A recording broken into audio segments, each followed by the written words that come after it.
size of the prize in terms of this transformation. So, Victor, over to you. Brilliant. Thank you very much. So, yes, I just wanted to talk you through and look at what the potential is, what is going on in Greater Manchester and the wider piece. We were talking quite a bit earlier around strategy, the big view, and what I hope in a very short time, I'm going to try and keep this a little bit shorter than the time that I've got so that we can move on to other interesting discussions as well. But very quickly, as we work through, you'll see that we can drill down to what does this mean as the opportunity for each of us and every one of us in the room. The work that we've done, this was done in collaboration with Net Zero Northwest. I can provide some links after the presentation, along with Siemens, along with Mace. And what we looked at was essentially what is the economic opportunity? What is the big opportunity for investing in the Northwest, working in collaboration with the 5 local authorities who cover the area, Greater Manchester, the Liverpool Combined Authority, Cumbria, etc. And really looking to understand what were the messaging that was coming out of central government, what is available on the ground routes, and bringing that all together to give that high level view. And so really the view that we took forward, now admittedly with a date of 2040, great that Manchester is targeting 2038, but we have to appreciate that, as I've said already before, Greater Manchester is very much ahead of the curve. And so although we mustn't obviously not take our foot off the pedal, but we mustn't cycle slower in order, or push cycle slower in order to hit that 2038 date. We have to appreciate that others are still a little bit behind on the curve. And the big ticket items are really playing to that industrial capability, securing clean energy, and there are so many clean energy resources. It was great hearing in the previous panel session as well around those different opportunities from our green environment, as well as the more obvious candidates and so on, and look to be one of the leaders in taking us forward into the world of green hydrogen, but also what that unlocks in other technologies as well.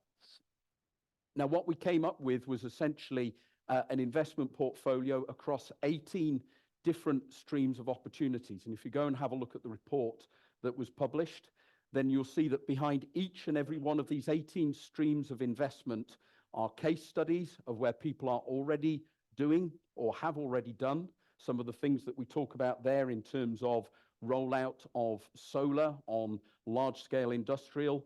Obviously, I was talking a little bit earlier about Greater Manchester and the big drive around the decarbonisation of homes. All of these we've tried to build and make as realistic and as representative as possible. So rather than this being big pie in the sky, actually deliverable. What do we need? What needs to get the boots on the ground, if not already growing? And perhaps one or two of the key messages, again, from some of those big picture and big ticket items that we see nuclear, SMR, we've got Rolls-Royce in the region, Cumbria, and a lot of embedded knowledge in that area. And as we move and transition from those large-scale nuclear into the SMRs that produce around about 400, 500 megawatts, but can be deployed locally, more importantly, the whole supply chain, the whole growth and the process of small modular nuclear reactors is quite different and pulls very much into the regional supply chain. So one of those big ticket items, as you can see there, particularly if we can be getting into that, brings a lot of and attracts a lot of the investment. I've talked already multiple times about the decarbonising homes, and you can see that if you're sitting there making investment or decisions around the future of your business, you can tap into that orange stream leading across there. That's going to be there, it's going to maintain and grow a size, and it's going to be there and growing. And we've seen some great work from PNZ in helping to unlock that. There is a lot of funding and a lot of attention given the size of the prize. Some other short-term initiatives, of course, there's things like Tidal, the bright yellow up there, but others, all of them have got repeatable, useful business streams that you can take forward. In terms of the detail of what that means, then yeah, big technology list, already a number of interventions, and you can see, more importantly, not just what that means in terms of the millions that are being unlocked, that will be unlocked and will be driven through with this, through policy, through investment, through private investment, and internal circular investment, but there's also the job creation. And that means that there will be a securing, essentially, growing or extending the existing employment set across the Northwest of around about 20%. So around about 3.5 million people employed. There's around about 700,000 jobs, not just in industry. It's around about 500,000 in industry that the figures show. But a couple of the areas that I also want to bring out and pull out is that developing the supply chain, process efficiency. People like the Green Company and so on are able to unlock funds for the smallest businesses in terms of getting people, experts coming into the room and analysing and giving that external perspective and opportunity. And that can be unlocked, and it secures and brings jobs through in that way. As well, all of this is underpinned by decarbonisation skills. So as part of the work that we were doing, we were talking to a number of universities, technical colleges and so on, and they are priming and building up for not just teaching these skills to the new people coming into the market, but also to repurpose the people who are in a number of complementary fields. An example, perhaps unfortunately outside of the region that I can think of, is Catch UK over on the northeast, who are helping to take people out of the oil and gas industry, people out on the platforms, and repurpose those into the domestic retrofit, the mechanical, the gas fitting skills, and so on. So that's why I've been trying to encourage and say, look at what you're doing and see if there are complementary ways that you can take your products, your services, your skills, and bring those into the decarbonisation and the sustainability sphere. The big ticket items are, as I said, around what may be happening in terms of SMR and nuclear and so forth. And all of that is because of the touch points that it unlocks in terms of heat, great presentation or the great picture about the geothermal heat opportunities across Oldham and Greater Manchester. The view that is espoused is that if we can be generating that heat or creating and managing that heat locally, of course, the big challenge with heat is transporting heat. But if it's already there and we can bring it up to the surface, then it provides both that heat source for our own homes and our businesses, but also provides, again, that feedstock into the green hydrogen side of things as well. And so the answer to the big question, what's the size of the prize? The investment that will come through is going to be to the order of 207 billion. As I said, we'll unlock and secure 160,000, I'm not quite sure what happened there. Anyway, around about 600, almost 2/3 jobs, and the majority or a lot of those in industry. So again, when we've got those industrial challenges, as we're starting to see some of the decline and the international competition, we have that opportunity. What we calculated, at least in terms of the base of what that means for the social capital, is around about 285 billion of GVA, so about 1.5 times of return.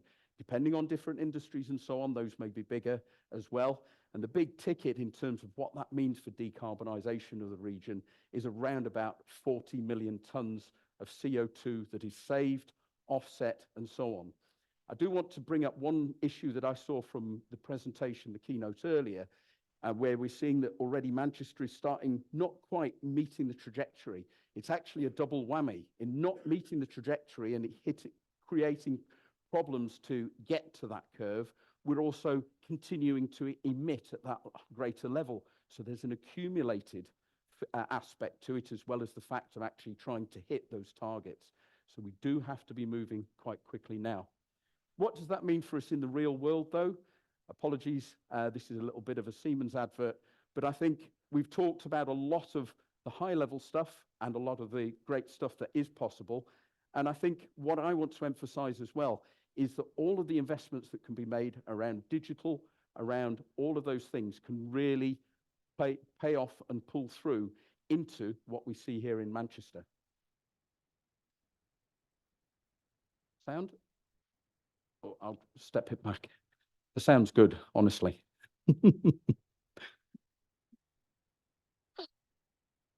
And I mean, perhaps building on top of what we've seen in terms of that sort of digital arena, that really is, again, in terms of qualifying and quantifying, but not just the monitoring, it's the opportunity that that provides for control. Can we do something about this? Oh, there's definitely something that can be done about this. Okay. By when? Our consensus says by 2030. Well, let's make it 2030 tonight. Clock's ticking. Let's go. Let's combine the real and the digital worlds to make big changes for everyone. Can we do something about the music? How's this? That's better. Very good. But can we do something about replacing these? On it. First comes a digital twin of the factory. Then you optimize it. So you can build the real one that produces batteries in record time. Here you go. I'm happy. What about you? Well, actually, can we do something to make the city more livable? Got some ideas? Or can you make them happen? Well, yeah. How about using data and AI to transform urban life to be smarter and more energy efficient? Even updated your suit. Whoa, thanks. What about trains? Yep. Again, using a digital twin to help design and build a real hydrogen powertrain. Steal my homework from me. Please do not help them with that. Wait, who are you? Siemens. So thank you for that and the opportunity for a very quick plug. I want to just one last plug as well. We've talked about technology. And again, to see that and visualize that, I would like to invite each and every one of you to a free conference that we have up at Manchester Central. For those of you who are local and a bit older perhaps like me, that's what we used to call GMEX. But this is a free event.